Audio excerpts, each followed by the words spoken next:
Olá, meus alunos do 8º ano. Estamos agora na nossa terceira videoaula e nós vamos nessa terceira videoaula dar continuidade à correção das questões do roteiro do livro literário A Palavra Não Dita. Então, nós vamos seguir aqui essa correção, dar alguns comentários a respeito do livro e finalizar com uma tarefa para casa, certo? Então, vamos começar aqui, queridos. Bom, em primeiro lugar, nós temos a capa do livro novamente. É importante a gente observar essa capa, né? Que ela mostra um segredo, ela é meio misturada de cores, penhascos, enfim, ela forma formas e figuras diferentes. Bom, a importância da palavra em nossa vida e a palavra não dita. Antes da gente começar a nossa correção, é interessante que a gente possa ler um pouco sobre a palavra e meditar sobre isso. De fato, a palavra é a roupa do pensamento. Sem ela, o mundo seria um amontoado de sensações inexprimíveis e impulsos incontrolados. Ah, mas a palavra é uma faca de dois gumes. Com ela, você pode mentir, maldizer, provocar mal-entendidos, doutrinar, caçoar, ofender, trair, difamar. Essas duas frases são da autora que fez o prefácio do livro A Palavra Não Dita, Maria Lúcia de Arruda Aranha. Gostaria que vocês refletissem sobre essas duas frases que falam sobre a função da palavra nas nossas vidas. Então vamos começar aqui na questão número 7, que trata do relacionamento entre a protagonista Cibele e as pessoas que estão ao redor dela, os personagens importantes que estão ao redor dela, dentre eles a mãe dela. Então, na letra A, Cibele e sua mãe. Cibele compreendia bem Cleonice. Ela sabia que a mãe dela, apesar de todo aquele jeito dela, de ser hippie e tudo, tinha a sua forma de a amar. Havia um relacionamento bastante tranquilo, baseado no amor e na compreensão, principalmente por parte de Cibele. Cleonice era como o vento, como diria Guto. Ela levava uma vida livre. Às vezes ela pedia ajuda para a filha custear as despesas dela quando ela ia a Porto Alegre, geralmente passando dificuldades. Cibele usava até da sua mesada para ajudar a mãe. E Cleo aceitava isso com muito bom grado, porque ela estava realmente necessitada. E daí ela fugia de novo, desaparecia de novo. Não era bem uma fuga, mas uma viagem. As viagens que ela fazia porque ela era uma pessoa livre. Nesse relacionamento nós percebemos uma inversão de valores e de papéis. Cibele fazia o papel da mãe, Cleonice. Então havia uma troca de papéis aí. Ela aceitava, compreendia, auxiliava e amava a mãe incondicionalmente. E na verdade era isso que a mãe deveria fazer por ela. Como que era o relacionamento entre Cibele e seus avós? Bom, Cibele amava e respeitava os seus avós até o momento em que eles fizeram parte da vida dela. Ela compreendia que eles lhe haviam dado amor, carinho, conforto, segurança, desde quando ela era bebezinha. Inclusive, a mãe dela deu à luz a Cibele na casa dos pais. Então, quando eles faleceram, Cibele já era adolescente. Ela amava muito e aceitava os avós como eles eram, principalmente o avô, que era bem duro, bem rigoroso. Cibele e o primo Daniel. Daniel era filho da tia Paula, né, mãe da Cleonice, que era mãe de Cibele.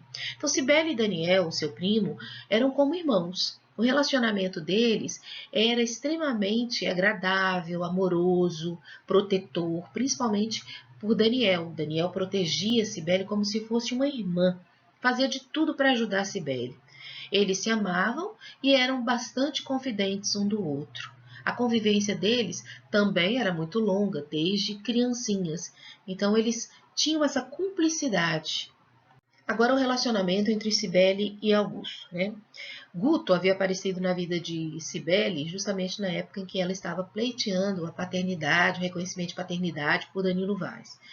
E ela estava muito sofrida, vendo a possibilidade de ter aquela imagem de pai destruída, principalmente porque Danilo Vaz agiu de uma forma muito inadequada para com ela, né?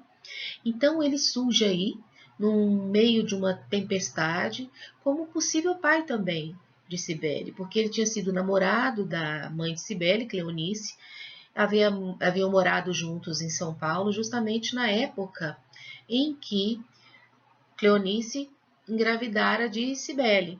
Então ele poderia ser o pai dela.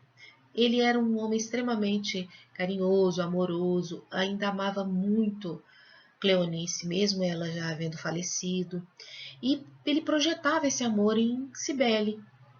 Ele contou muitas histórias, fez umas comparações metafóricas muito interessantes a respeito, tanto de Cleonice quanto de Cibele. E isso fez com que esse relacionamento fosse um relacionamento extremamente bom. Mesmo ele não sendo o pai verdadeiro, biológico de Cibele, porque o exame de DNA deu isso, ele tinha convidado Cibele para morar com ele e com a família em São Paulo, já que ele estava muito bem sucedido com uma empresa, uma indústriazinha de bijuterias, de fabricação de semijoias e bijuterias. E ele ficaria muito feliz se ela pudesse morar com ele, mas Cibele queria o seu pai verdadeiro. Ela agradeceu muito e já começou a gostar muito de Guto. O relacionamento entre Cibele e Mateus. Um relacionamento um tanto complicado. Né? Cibele pensava amar, estar apaixonada por Mateus. Ela considerava Mateus seu melhor amigo e uma paixão de adolescente. Ela conheceu Mateus na escola, estudavam juntos e tudo.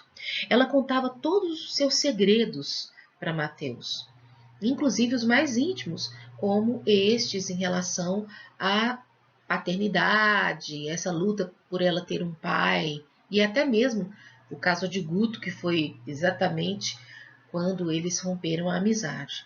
No entanto, Mateus era falso com ela, ele não correspondia verdadeiramente aos sentimentos dela. E quando ela descobriu o verdadeiro caráter de Mateus, após a traição dele, ela sofreu uma grande decepção e eles se afastaram permanentemente. O relacionamento de Cibele e Lucas, primeiro, eles eram colegas de escola. Inicialmente, ela não se interessava tanto por ele, ela julgava mais um colega, porque ela era muito ligada a Mateus e considerava Mateus seu melhor amigo, apesar dela ter um ótimo relacionamento também com Lucas. Agora, ele não. Ele sempre se interessou por tudo que ela falava, por tudo que ela fazia. E até Cibele cometeu uma enorme injustiça com ele, porque pensava que ele que tinha delatado o caso do Augusto poder ser o pai dela. E ela cometeu essa injustiça, Daniel veio a favor dela, deu um soco em Lucas, enfim, depois tudo foi descoberto, o próprio Lucas revelou para ela que ele não era o culpado, e sim Mateus. Depois disso, depois dessa revelação, surgiu uma grande amizade entre os dois, que com o tempo foi evoluindo para um relacionamento mais sério. O relacionamento de Cibele e Danilo Vaz, conturbadíssimo. Cibele, quando soube por sua mãe, através de um recorte de revista, que o seu pai era Danilo, aquele ator famoso, bonito, aquele modelo conhecido, ela buscou de todas as formas fazer com que houvesse uma aproximação entre os dois. Ela já amava e já admirava aquele pai. Ela buscou recortes, revistas sobre ele, já via nele a figura paterna mesmo, pelos traços. Ela idealizava que ele a chamasse de filha, que ele passeasse com ela, reconhecesse, enfim. Porém, isso não era verdade por parte dele. Ele considerava Cibele como mais uma dessas aproveitadoras que já tinham aparecido na vida dele, falando que eram filhas dele, mas não eram coisíssima nenhuma. Então ele tinha pavor, pânico dela. Posteriormente, os dois vão se conhecer no encontro que Cibele vai marcar para o acordo em relação à paternidade, e essa relação pode mudar radicalmente. Questão número 8. Como Cibele era vista pela maioria dos colegas da escola? Né? Infelizmente, Cibele tinha um passado que não era muito agradável. Primeiro, a mãe tinha noivado com 15 anos com o futuro promotor da cidade, e esse relacionamento não havia dado certo, porque ela rompeu o relacionamento e foi viver a vida livremente, aproveitar a vida. Ela até começou a fazer letras, mas desistiu e tomou uma vida meio hippie, um tanto quanto livre, fugiu de casa, enfim, ela vivia pelo mundo. E quando ela engravidou de Cibele, ela voltou para casa para ter a filha em casa, ou seja, era mãe solteira. Então, por esse passado todo, Cibele era julgada pelo passado da mãe, pelos colegas dela. Eles então a humilhavam, faziam zoações com ela, enfim, Ela sofreu muito na escola, sofreu até bullying por conta disso. Quando eles descobriram que Cibele poderia ser filha de Danilo Vaz, o famoso ator riquíssimo, de sucesso, eles a acharam interesseira, além de tudo.